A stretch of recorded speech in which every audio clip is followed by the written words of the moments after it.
ஹாய்ப்பா, எல்லாருக்கும் இரவு வணக்கம். இன்றைக்கி ஒரு ஹெல்த் டிப்ஸ் ஒன்று நான் சொல்ல போகிறேன். அதேமாரி நான் செய்முறையும் செஞ்சு காட்டிடுறேன். நான் என்னென்ன பொருள் பார்க்கலாம். ஹேர் டிப்ஸ், இது ஹேர் க்ரோத்துக்காக. பச்சை பயிறு 1/2 கிலோ எடுத்துட்டேன் நான். அதுக்கு அடுத்தது ஆலிவ் விதை ஒரு 3 ஸ்பூன் எடுத்துக்கோங்க, டேபிள் ஸ்பூன். 2 டேபிள் ஸ்பூன் வெள்ளை எள்ளு எடுத்துக்கோங்க.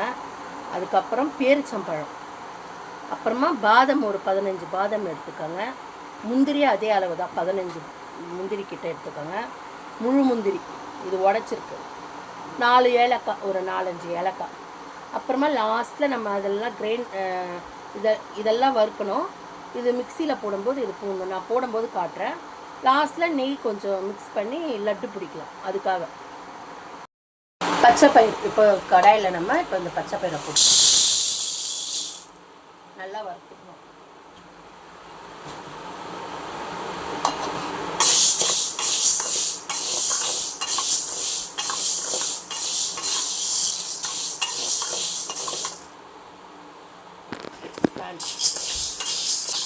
இது நல்லா நம்ம கொஞ்சம் அந்த கலர் மாறி ஒரு மாதிரி வாசனை வரும், நல்ல வாசனை.